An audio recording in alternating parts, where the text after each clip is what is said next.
Hey, welcome to another live event. What we're talking about here today is knowing when to walk away from a prospect. Hey, I'm Mark Hunter, the sales hunter, and I'm going to share with you today. Can you walk away from a prospect? We're going to talk about it because I'll tell you what, I get a lot of calls, I get a lot of emails, I get a lot of questions on this, and there's a lot of controversy out there in terms of can I walk away from a prospect? So I'm going to share with you some thoughts and some criteria that you should really be looking at. And hey, if you're watching this right now, chime in with whatever state, whatever country, wherever you are, throw it in the comments section because I'd love to get it up here because we always have a great audience. Hey, Bonnie David's in the house. Great. Always great to have you from Canada. Terrific. Welcome. Hey, and I know there's going to be a lot of others joining, so feel free. Pop in your country, pop in your state, wherever you're calling, wherever you're watching from. Let's talk about this. And when we talk about knowing when or how or why we should walk away from a prospect, I kind of pull some of the content from 3 of my books. And I also pull content from my online university. Hey, the Sales Hunter University. Absolutely great. We got a new program out there. And the new program is really filling your pipeline. Hey, welcome. We have Red Hook, New York is in the house. Absolutely terrific. I know we got a number of other people, so go ahead and chime in with where you're connecting from.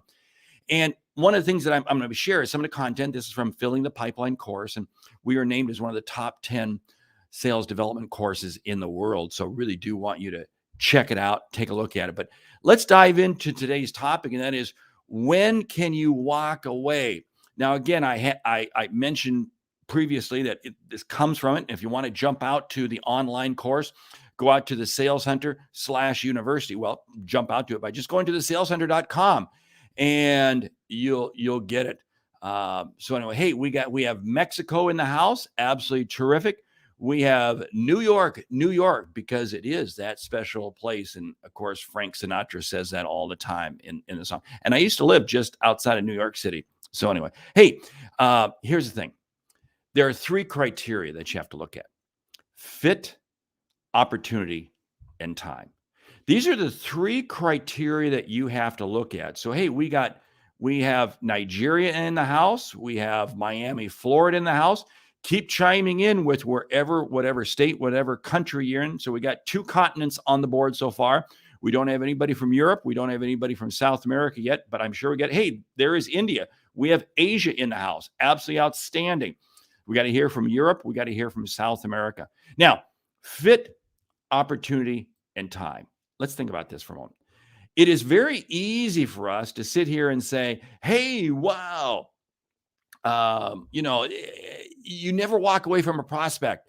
There are people I know who say, hey, buy or die. I don't quite buy into that because, again, I could be wasting my time. Hello, JD from Toronto. Great to have you with us. Yeah, we got Nigeria now, so we have Africa on the board. So we have India, Africa, and North America on the board. Still waiting to hear from, hey, South America and Europe. Philadelphia is in the house. Good. Europe is in the house. Hey, great to have you. We have France on the board. So now we just got to get somebody from South America to chime in. Okay, let's talk about this. Fit, opportunity, and time. And we're going to break this down. I'm going to go into each one in detail. Fit. First of all, you really have to be asking yourself, does this prospect fit who you are? We have Croatia in the house. We have Germany in the house. Man, Europe is really sounding off right now. Absolutely terrific. Here's the thing. Here's a question. And some of you have seen me pose this before. You can't turn a Walmart shopper into a Nordstrom customer. Now, what do we mean by this? Okay, Walmart. This is a global retailer. Most of you are probably familiar with it. And it's a retailer that probably all of us have been in. And it's known for selling a lot of things very, very affordably. Yes, great retailer. Nordstrom, on the other hand, hello, Mexico. Great to have you in the house. Nordstrom is a high-end fashion retailer. Now, what's very interesting is you don't go into Nordstrom to buy something dirt cheap, but what you're going to get is you're going to get high quality, you're going to get fashion.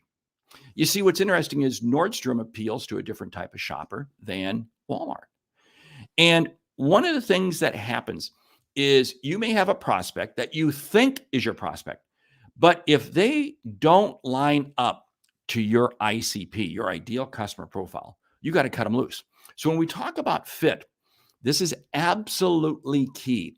And one of the things that I say is, I want to know who my ideal customer profile is, and I'm going to have all of these various parameters.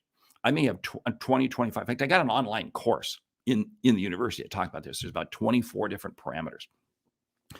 And I want to make sure that this prospect lines up to at least about 60%. And depending on how full my pipeline is, depending on how many clients I'm working with and how big of a funnel I can handle, I may even go as high as 80%. If I can't handle that many more.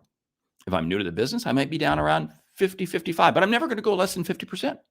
Because what happens is I wind up dealing with prospects that I need to walk away from.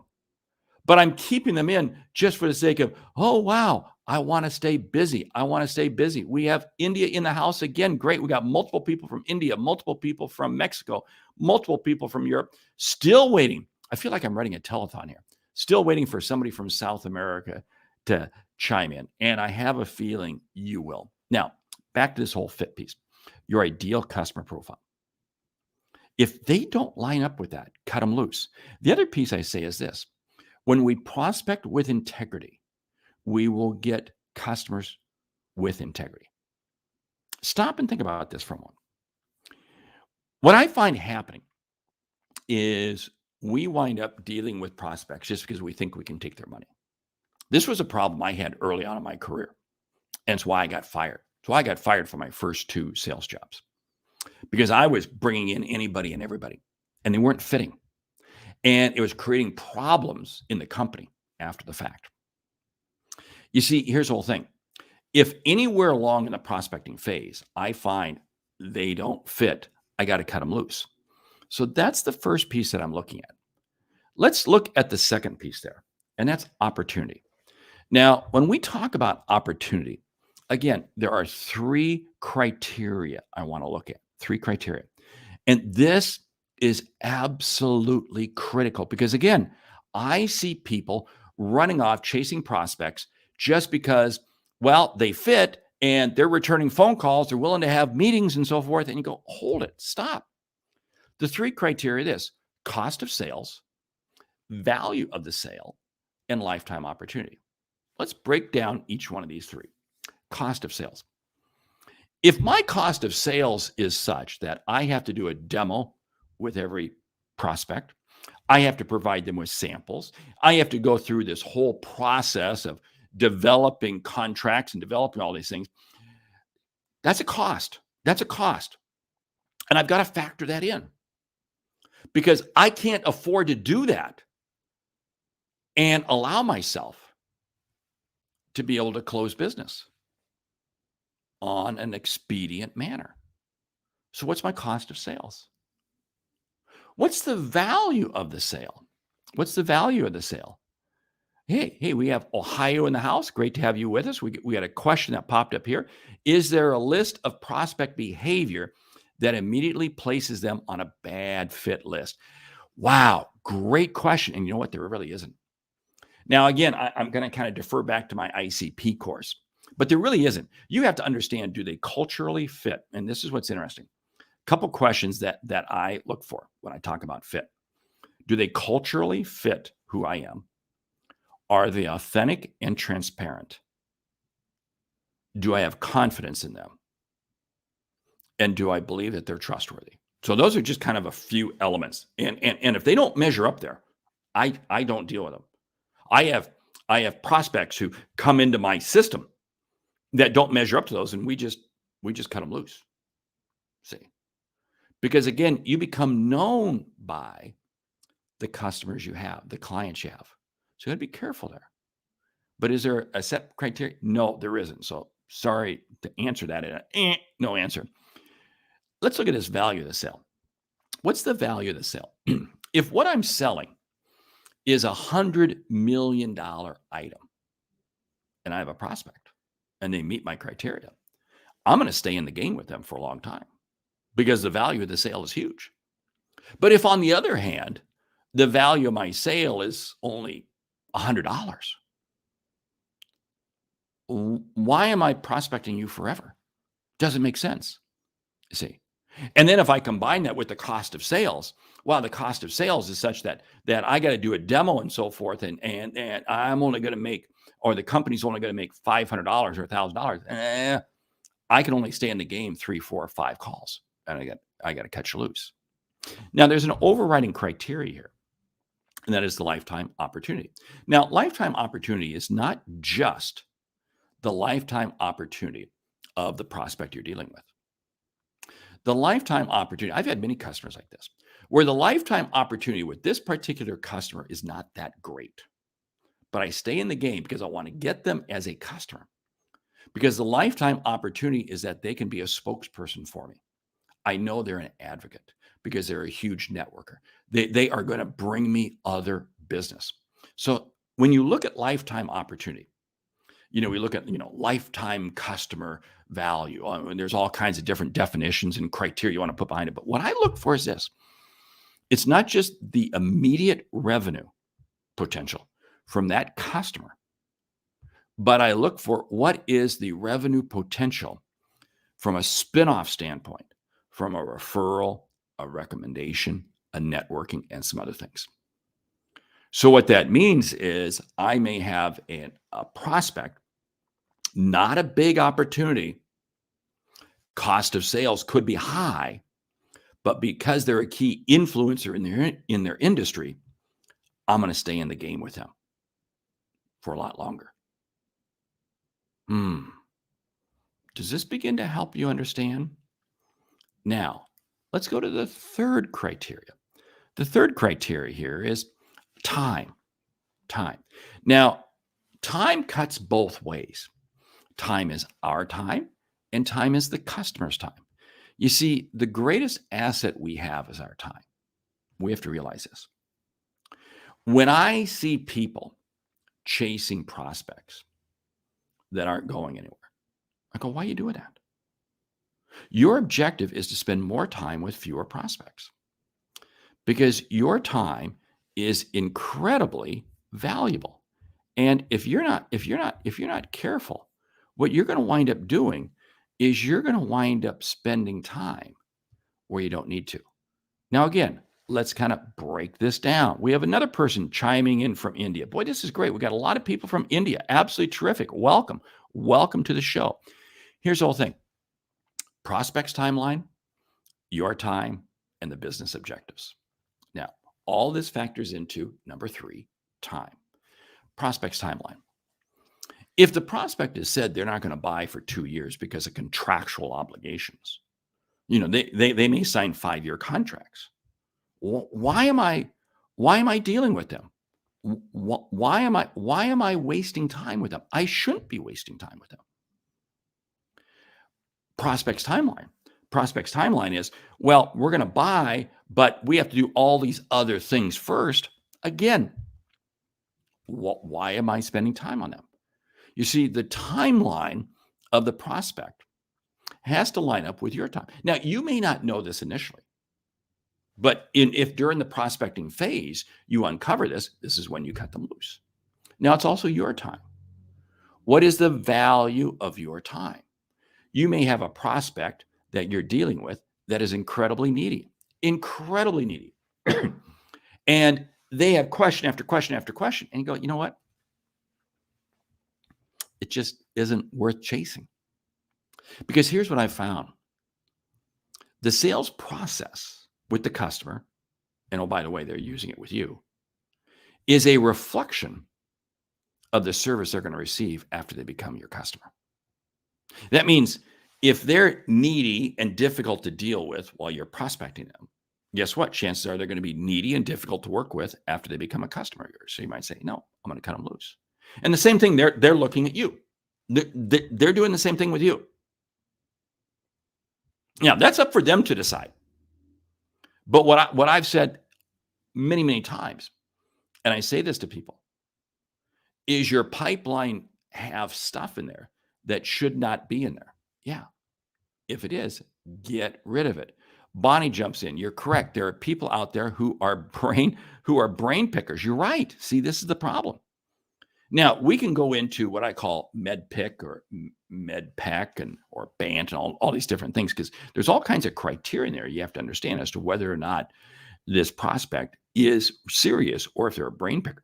Because if they're a brain picker, again, all they're doing is using your time and you got to get them out of there. Another question. I've had accounts demanding a demo now, even though they're locked in with their current provider for another year. For planning purposes, they say, yeah, you're right. And you sit there and say, okay, if it's a big enough opportunity or the value, the lifetime value is warranted, then I'm going to go ahead and do the demo. But however, if the opportunity isn't big enough, no, I'm going to say no, I can't do that. We only do demos when when prospects are within. We have a company policy. We only do demos. You can hide behind a number of different things. Yeah, here's a great comment because they want free consulting. You're right. You're right. This sometimes the prospect who is very quick to respond, very quick to engage, very quick to really all they're doing is picking your brain. Yeah. Now, I do think there's less and less of this going on, less and less of that going on because there's so much information out on the internet. Yeah. That they're finding other ways to gather their information. But here's the challenge. I still have to be ready. Hey, Kristen, I like that company policy. Yeah, you could. This is an approach because you don't want them blaming you. But what you're doing is you're doing a business decision. This has to be a business decision, which then comes back to this whole piece of the business objective. Now, what do I mean by business objective when it comes to time?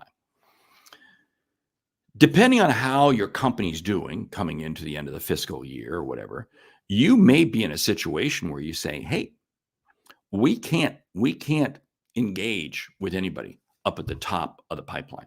We can only engage with people at the bottom of the pipeline. That's it. That's where we have to engage with people. So be it. So be it. That's where we have to go. If on the other hand, though, you say, no, we are desperate for business. We're desperate. See, you're going to wind up keeping more people in there. So you have to understand the business objectives. Now, the business objectives could also come back to this prospect that you're dealing with is going to help cement your way into a new industry or is going to give you confirmation of the work you're doing in the industry. See, again, that's a business objective. And again, I'm going to stay in the game and I'm going to be willing to spend more time on it. Now, here's what it comes down to. At the end of the day, you've got to own it. Excuse me. You've got to own it. If you don't have set criteria as to when to walk away from a prospect, you'll find yourself blowing in the wind depending on how you feel today. This is where I say I want you to go back. Excuse me. And if you need to look at this video again, look at it again. But it's fit, it's opportunity, and time. And it's very important for you to become absolutely definitive in how you do your prospecting approach. Because here's something, you've heard me talk about this before. If you have the ability to help somebody, it's your responsibility to reach out to them. Yeah, spot on. Spot on. I want to reach out to them. I want to help them. But here's the whole thing. Not everybody who you can help is going to be willing to be helped. And you got to know when to fish or cut bait. That's the challenge.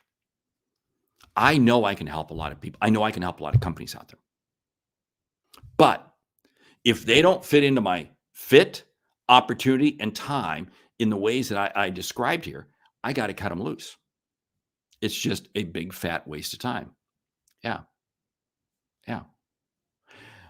What I find is this runs counter to some people who say, you're going to, buy or die. I'm never going to cut loose of a prospect. I'm never going to do this.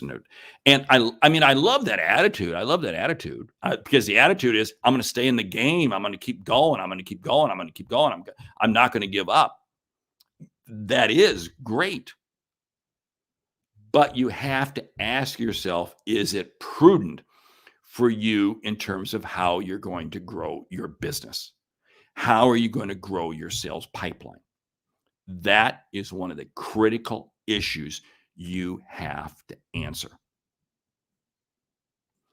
If people are lazy and undisciplined, I say stay in the game. You can't cut that prospect loose. But if you got a brain on you from a sales standpoint, and you wouldn't be watching this if you didn't, then you got to look at fit, opportunity, and time, and be willing to cut your prospect loose. Question: how do you cut them loose? This great question. You cut them loose by doing one of a couple things. If they're a prospect, you go radio silent on them. You simply go radio silent on them because there's no commitment to you. There's no commitment. We always get upset when a prospect goes radio silent with us. Well, there are prospects who we go radio silent on. Or you come back to them and go, hey, we've been talking here and really think you have an opportunity. But you know what? I think there's another company over here you should work with. I think there's some other people. I was with an organization yesterday, and they provide professional services. And they many times get prospects that come in, and we were talking about this. And you need to say, you know what? You need to refer them to somebody else. And you know what's interesting? You're doing them a favor and you're doing yourself a favor. You're doing yourself a favor because you're not inundating yourself with what could be bad clients. 2, you're doing them a favor because you're setting them up somewhere else. And you know what's interesting? They will wind up thanking you for it. And where you send them, they will thank you. The third approach that you can do, if they are a client or they're about to become a client of yours, customer of yours, what you do is you suddenly increase your price. You increase your price to such a substantial amount that it's worth it for you to put up with this grief. It's worth it for you to do this. I have had situations like this over the years where I've had clients who want to do business with me. They're not a good fit, but I go ahead and allow them in, but I put them in at a very high price. Bonnie says being overly needy and being high maintenance is another issue. Yes. If it's info, they have access. Jay Abraham talks about becoming the trusted advisor. Yes, the strategy. Yes, I love this because here's what you're trying to do. You are trying to become the person who is clarifying the information.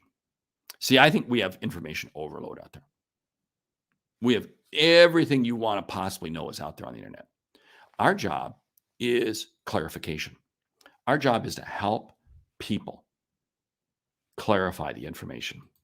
Kristen jumps in here. A prospect is not a customer. You're right.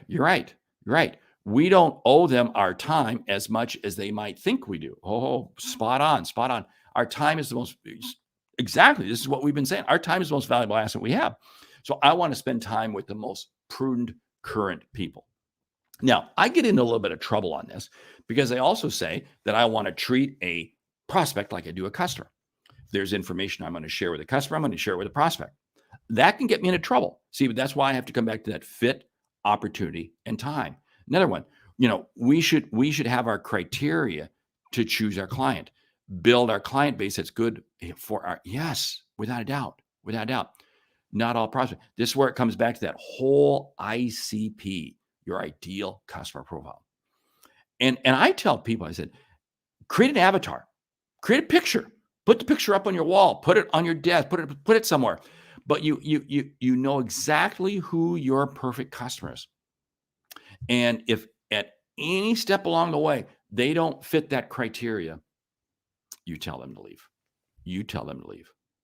And you do that by either going radio silent, referring them to somebody else, or if they are a customer of yours, you just sit there and give them a major price hike. Or, and I've done this, I've had clients who are working with me, and along the way we say, you know what, this just isn't working, and I've given up revenue to send them somewhere else. What's very interesting is I did this to a client one time, and I've had somebody do it to me. In both situations, I came back in the one that I was asked to leave a client, go somewhere else. The client that the company I left that didn't want to do business with me, I become huge advocates of them. I've referred more business to them over the years. I'm really tight with with a couple of the owners there in the company. I really like them. Really like them. I think the world of them. And it's interesting because they were willing to say, hey, you know what? You don't fit our criteria. For the client that I asked and I said, hey, you need to go somewhere else. You know what's interesting? They have come back to me and said, thank you. It was right. It just wasn't. It was just awkward. And they have become a huge advocate for me. They have referred a lot of business to me over the years. So don't think for a moment that cutting loose of a current cutting loose of a current client is wrong. You can't do it. But for the most part here, we've been talking about prospects, fit, opportunity, and time. Hey, I want you to check out the online course. I want you to grab it. I want you to grab it. And don't just grab the course, but become a level 3 all access. That's the way you're able to take advantage of everything. Next month, we have a course coming out on referrals. It'll be out on November 10th of next month. Look for that. Hey, I'm Mark Hunter, the Sales Center. Do me a favor, continue to follow me right here on LinkedIn, YouTube, Facebook, however you're finding me. There's the website, thesalescenter.com. There's my email. That's my phone number. Yes, I answer my phone. Hey, always great to be sharing with you. Thanks so much. Great selling, and more importantly of all, prospect with integrity, and you will get clients who have integrity. Great selling.